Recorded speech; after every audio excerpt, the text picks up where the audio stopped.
প্রতিবারের মতো এবারও ভয়ঙ্কর দল নিয়ে মাঠে নামছে আর্জেন্টিনা।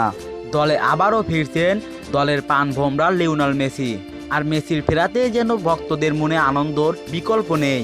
তবে শুধু মেসি নয়, মেসির সাথেও থাকছেন লিওনেল স্কেলোনি। কেমন হবে স্কট, কেমন হবে কোয়ার্টার ফাইনালে ইকুয়েডর বিপক্ষে টপ 11। তো চলুন বন্ধুরা, দেখা যাক কেমন দল সাজাচ্ছে আর্জেন্টিনার মাস্টারমাইন্ড লিওনেল স্কেলোনি। বরাবরের মতো এবারও গোলকিপারে থাকছেন এমিলিয়ানো মার্তিনেজ। দুই পজিশনে সেন্টার ব্যাকে থাকছে ক্রিস্টিয়ানো রোমেরো এবং ওতামেন্ডি।